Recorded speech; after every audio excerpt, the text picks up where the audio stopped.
Good morning. Good morning. Oh, come on. Good morning. Good morning. Hey. Oh.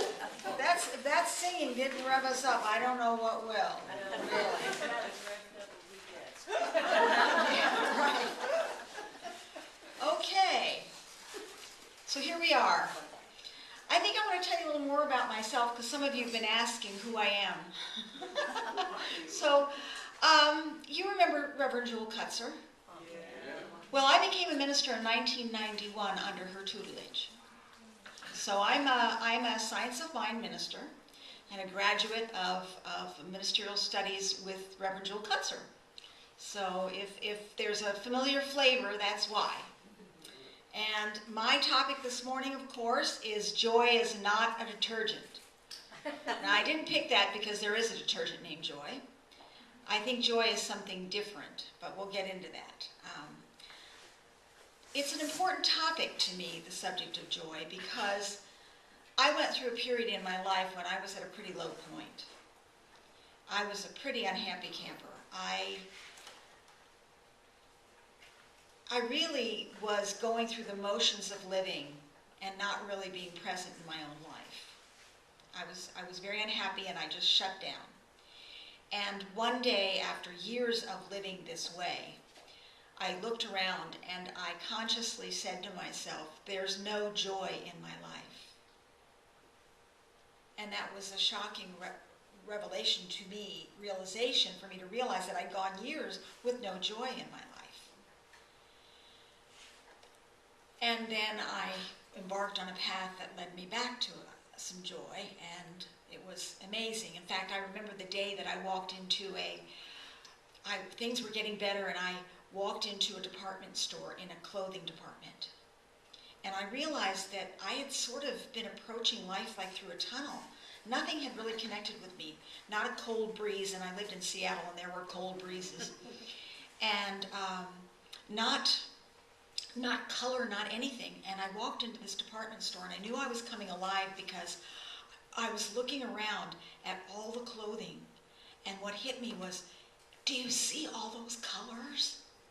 Do you see all those I said it out loud, actually, and people were like, but I was like, wow, there's so much color. And I realized that I hadn't experienced. I had seen. If you asked me if something was blue, I would have said it was blue. But I wasn't really taking anything in and experiencing in it. And joy, I think, is often misunderstood and underrated. We use happy, we use contented, we use glad. And those are good words. Those are good feelings. I think joy is something deeper. There are antonyms for these other words too. We have happy and unhappy. We have contented and discontented. We don't have a real direct antonym or opposite for joy. We don't have that. We even have the word malcontent, which is someone who's chronically discontented. You know? Joy is an interesting word. It comes from, I looked up its origin because I'm a word person. I use lots of them. And it comes from the Latin verb godere, meaning to be glad, to rejoice. The noun is gaudium, which is joy itself. And so to feel joyful then is to rejoice or to celebrate. And I think that's great. It implies an active emotion and a vibrant state of mind.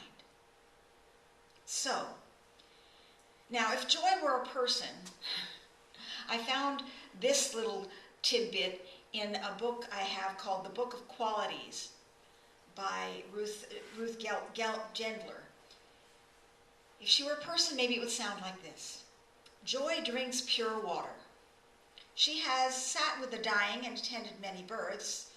She denies nothing.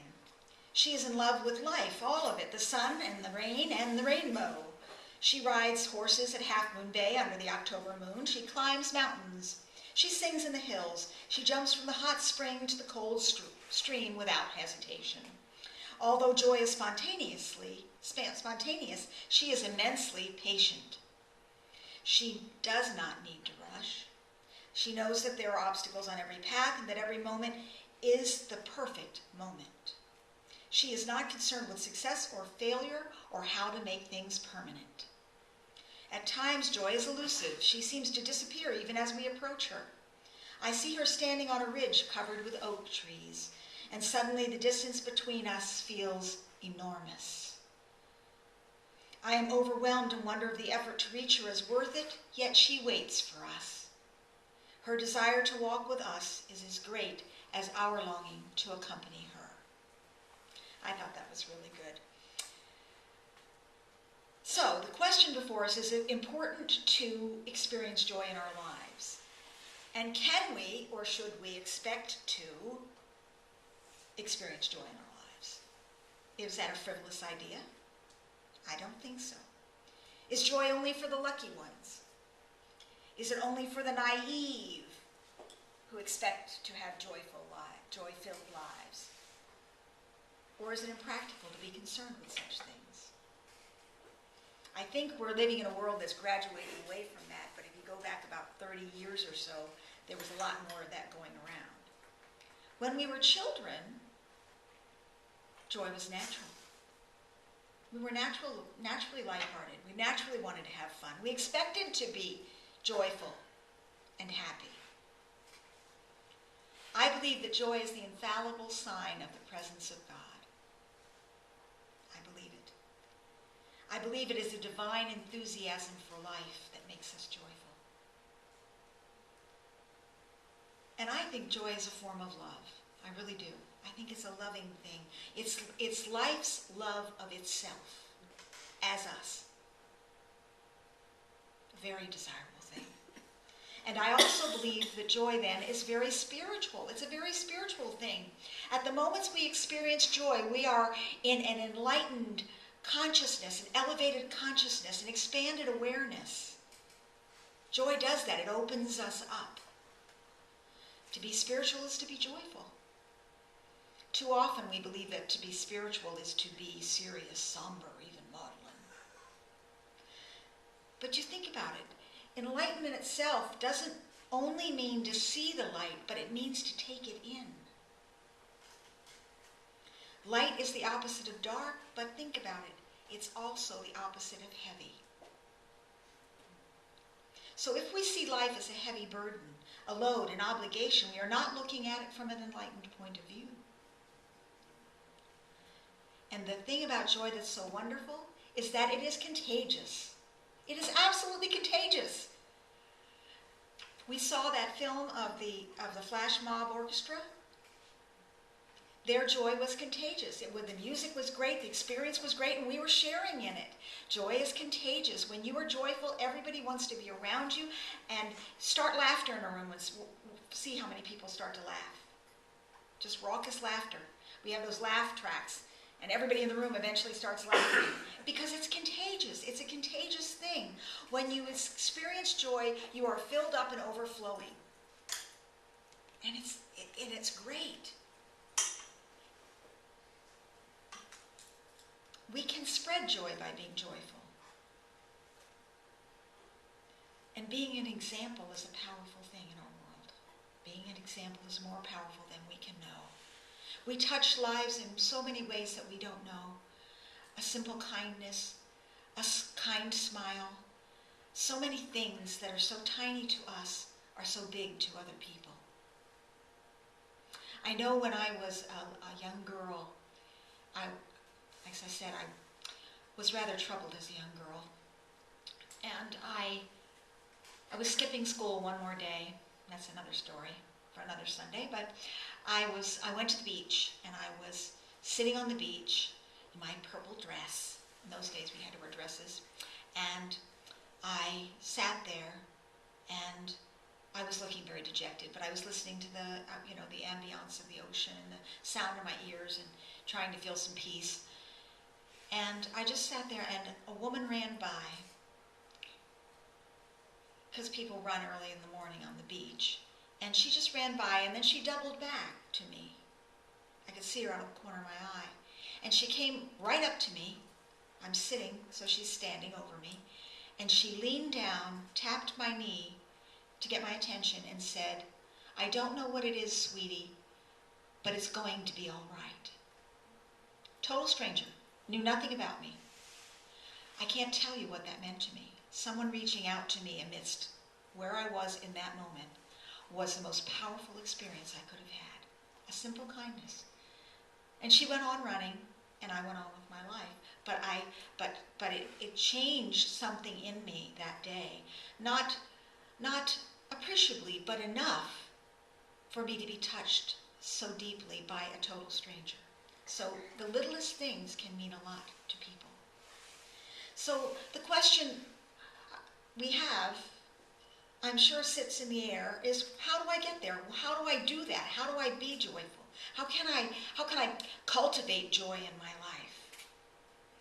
And I think we would all agree that joy is desirable.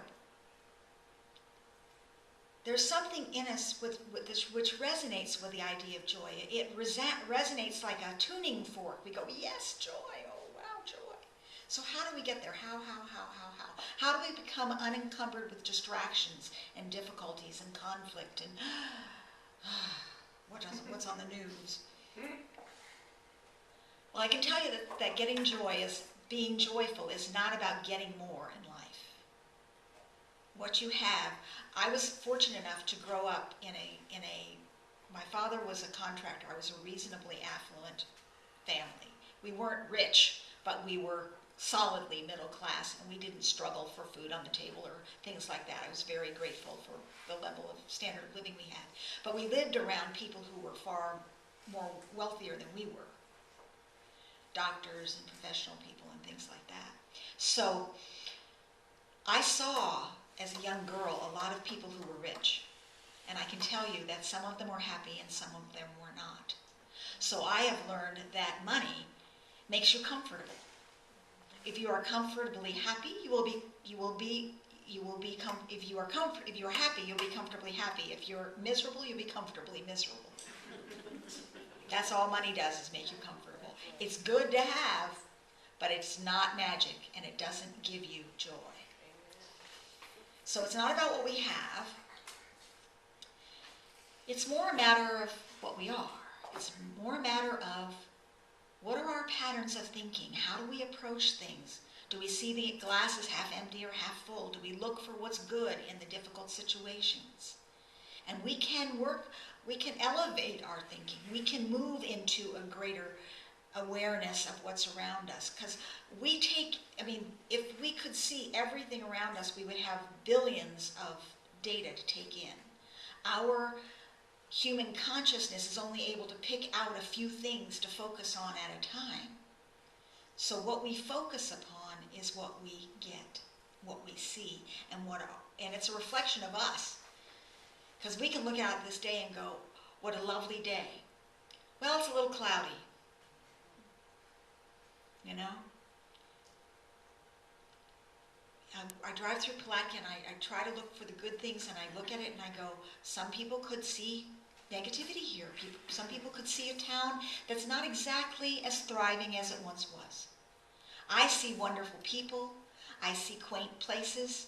And I have an uncle who's buried here, so I have some connection. It's what we see. So what we experience in our lives is a direct reflection of what our framework of thinking and patterns of belief systems are. And you can say, well, they're so deeply seated within me, I can't do anything about it. But we can. We can decide. I can decide that today I'm going to focus on what is good. Today I'm going to be joyful. Today God's going to have a good time by means of me. We can do that. We can do that. It takes time to move out of something that's a little darker if we're in a dark place. But we can do it. We can decide. We can take a step today. We can say, okay, today I'm going to find good. In fact, I would recommend that you keep a gratitude journal. That's a great start. Take a little notebook with you, and when you see something to be grateful for, write it down. I'm grateful that the sunset's so beautiful. I'm grateful that I got up this morning. I'm grateful that I'm alive. I'm grateful for the people in my life. I'm grateful for the food I'm eating. I'm grateful for this group right here and this experience this morning. There's so much to be grateful for. I'm grateful for the health of my body. I'm grateful that no one knows how old I am. And if I tell them, they're surprised. That's my personal gratitude. Thank you, God. When you look around you, if you look around you, you really look at the world, you'll find something to be grateful for. You can. And you can see the good in it. You can. So you can refocus what's in your life. You can refocus on that which lifts you up rather than that which drags you down. How's that for an idea? And song and celebration are wonderful things. Song and celebration are written off sometimes by the more serious-minded people as foolishness, but they're divine gifts.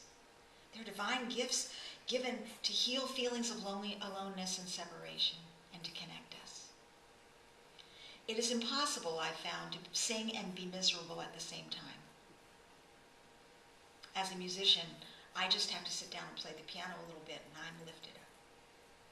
And I was very grateful this morning. I told Gay, when she asked me if I would play that, I said, good, it'll rev me up before I have to talk. Without song and celebration, life is drudgery and boring. With it, we can dance. It doesn't matter what we celebrate, by the way, just so long as we do it, just so long as we celebrate. I live on a street called Celebration Court. I do, in Celebration Cove. It's true, that's the name of my homeowners association. When we found the lot to build our home on, I went, this is a great accident. It's a great accident. I love giving my address, Celebration Court. Yes, really. But this reminds me of an old joke who quit being an atheist because there weren't enough holidays. That's a good reason not to be an atheist. I don't know what you believe about something higher, but I believe there's something higher. So we're back to how do I do this? So, I can tell you that acceptance is another way we can unlock the unhappiness or happiness or joy within us. We can unlock that gateway of joy that we have. Acceptance of ourselves, acceptance of others, and acceptance of life. I know that some months ago I went to a class and a Hindu teacher was a guest instructor that night, and she came in and talked for about an hour, and it was wonderful. And basically she said that in the Hindu tradition, they consider that all unhappiness comes from a resistance to what is. A resistance to what is. Don't resist. If we see a lot of things that we prefer to be different, but we're really okay no matter what happens. And we can enter a difficult situation from a whole place. We bring more to it. Think about that. Because who we are is really joy. We are love. That's our essence. That is who we are. It is our true nature as spiritual beings. The word personality comes from the Greek persona, meaning mask. So our personalities are our masks, and they're simply disguising the real us, which is ever whole and perfect and joyful and wonderful and at ease and all that stuff. So if we wear a mask of loving words and deeds and a joyful countenance, it's to act in accordance with our true nature. And besides, before we got into being adults and forgetting who we were and getting into distrust or conflict or needing more or whatever adulthood means to some of us, we lived innocently and happily. We lived in a state of bliss as children. We did.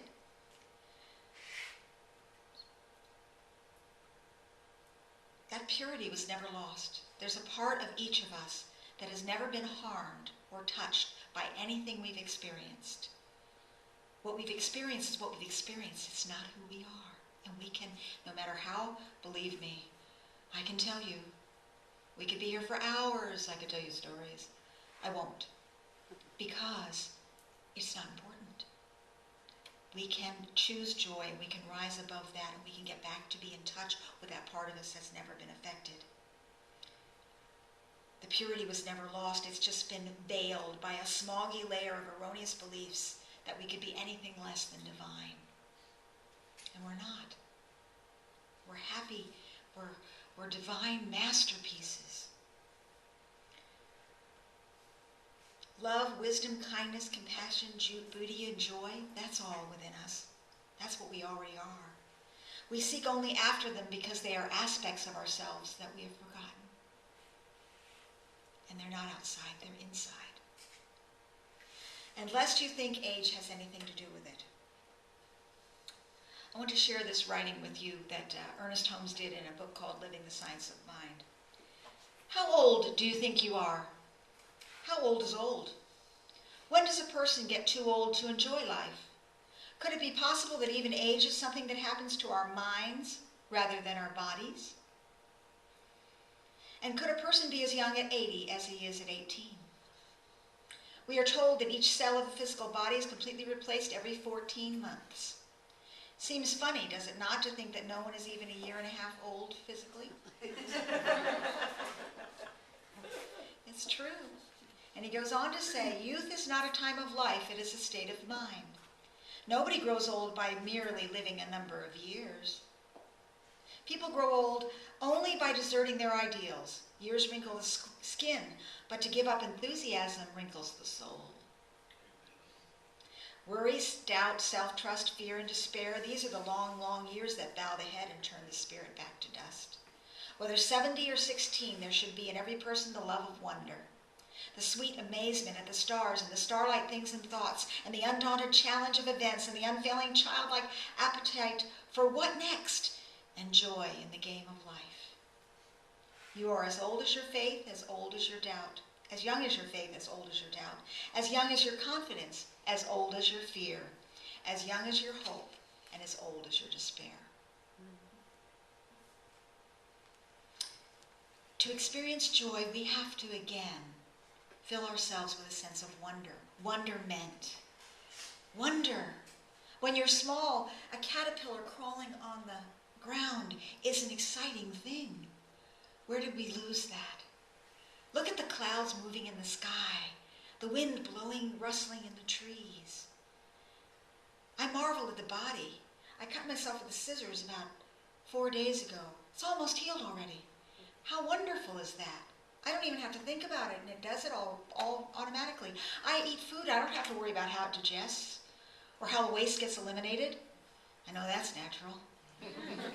But that's all wonderful. It's wonder. It's wonder. We must remind ourselves that we are unfolding masterpieces and part of a colossally miraculous cosmos. How wonderful it all is. And no matter what you perceive the deity to be, God doesn't make any junk. And no mistakes. There are no mistakes. And nobody's less than anybody or anything. We are all wonderful beings. So how about making joyful affirmations? Continually affirming that everything necessary to the full and complete expression of joy is right where I am right now. Woo. Let's break out of old patterns. Let's move past fear and out of our comfort zones that limit us into a new day filled with joy, living life the way it was meant to be. Remember the biblical admonition, this is the day the Lord hath made, rejoice and be glad in it. Let each of us this morning make a commitment to be joyfully incited, and move through our days with an indelible sense of positive expectancy. How about that for an affirmation?